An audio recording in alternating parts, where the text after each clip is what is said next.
প্রতিপালন কলমে সায়ন্তনী দাস ধর। না না, আর কিছু বলতে এসো না, আমি জাস্ট আর নিতে পারছি না।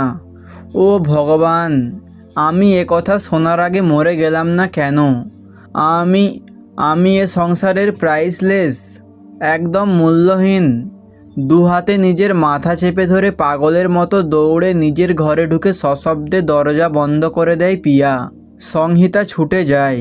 পিয়া, পিয়া লক্ষ্মীটি, আমার কথাটা শোন, এভাবে চলে যাস না। দরজাটা একবার খোল মা, আমাকে পুরোটা বলতে দে।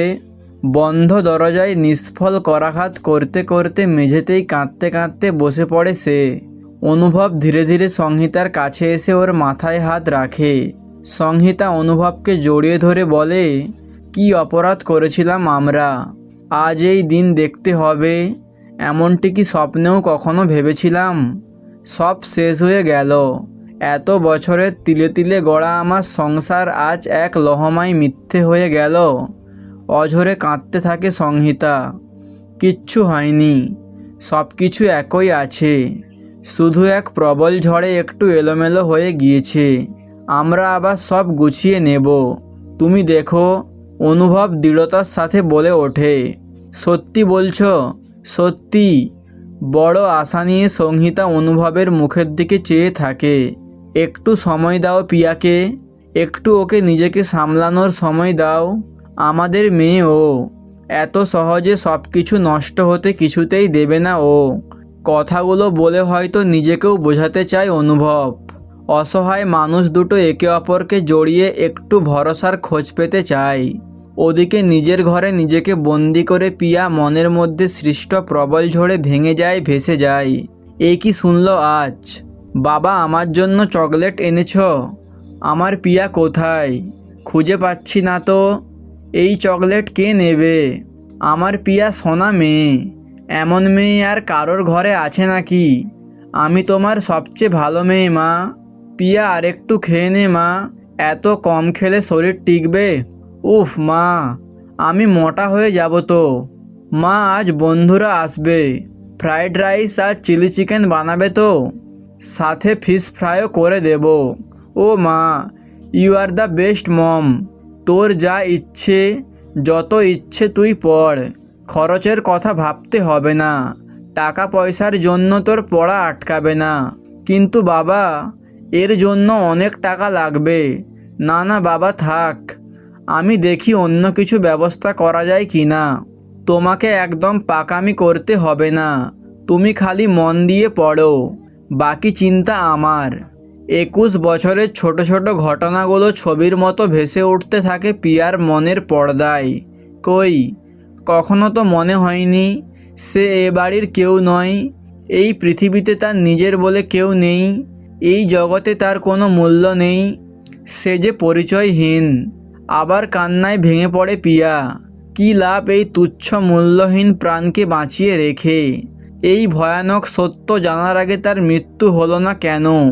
অঝরে কেঁদে চলেছে সংহিতাও। কি করে সে আবার সব কিছু আগের মতো করে দেবে? জীবন থেকে আজকের সকালের কয়েক ঘন্টা মুছে ফেলা যায় না। পিয়া যখন ছোট ছিল, আঁকার পাতায় আঁকতে গিয়ে কোনো আঁকা তেড়ে বেঁকে গেলে বড্ড চিৎকার করত।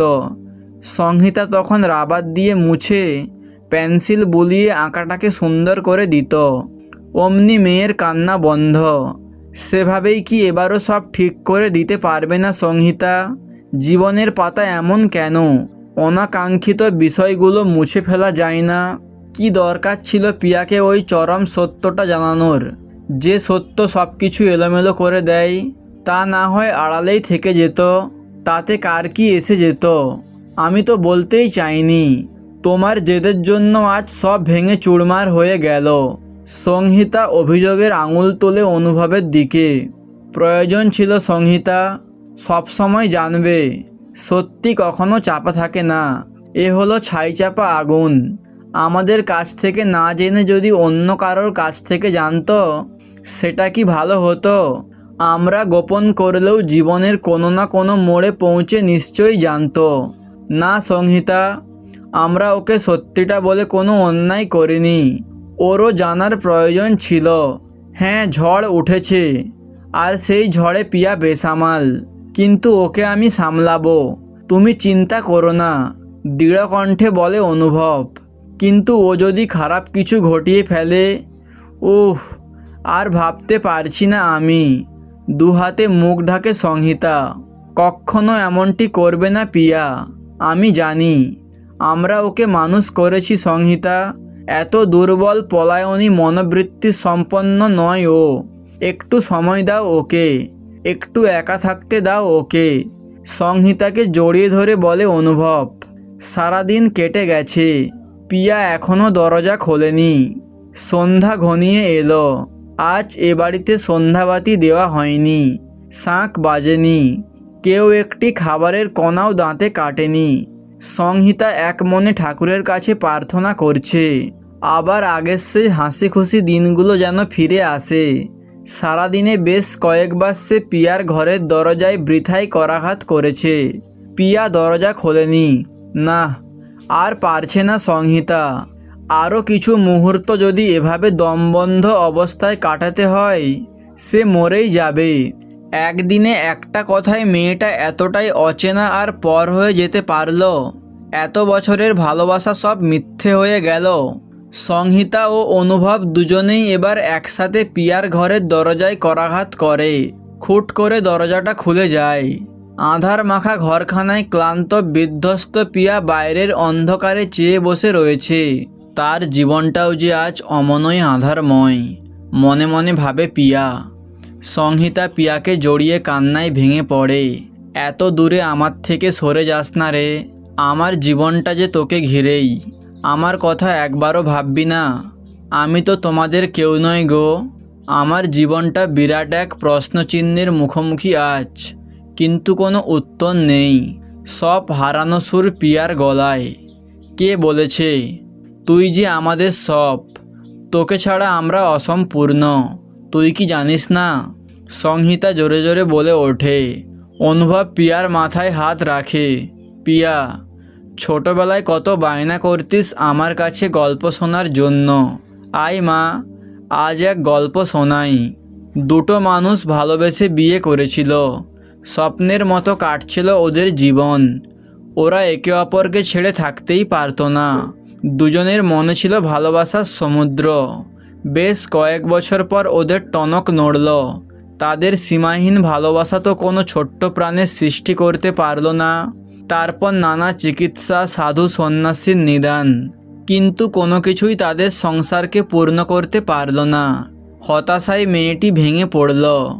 সমাজের কটু কথায় আত্মহত্যাও করতে গিয়েছিল।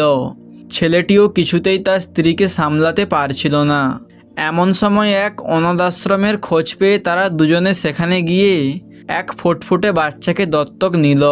ওরা বাবা মা হবার সৌভাগ্য অর্জন করল। বাচ্চাটি হলো ওদের প্রাণ। ওরা ভগবানকে বারবার ধন্যবাদ জানিয়েছিল এত মূল্যবান সম্পদ তাদের দান করার জন্য। সেই বাচ্চাটি হলি তুই, আর সেই সৌভাগ্যবান বাবা মা আমরা। তুই না থাকলে আমরা সন্তান সুখের অনুভূতি থেকে চিরবঞ্চিত রয়ে যেতাম। তোর মাকেও হয়তো বাঁচাতে পারতাম না। তুই এসে আমাদের জীবনকে পূর্ণ করেছিস। তোকে ছাড়া আমাদের জীবনের কোনো অস্তিত্বই নেই।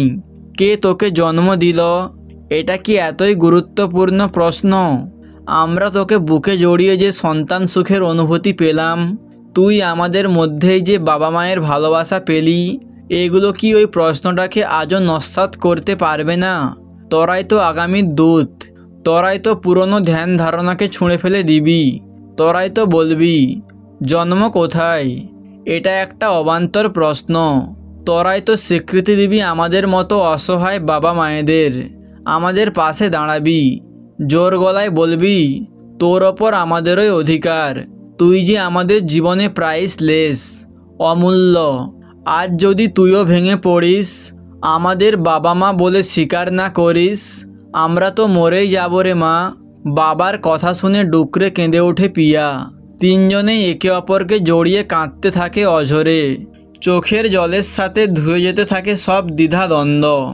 আমার বড় ভুল হয়ে গিয়েছে বাবা মা, আমি সবটা বুঝতে পেরেছি।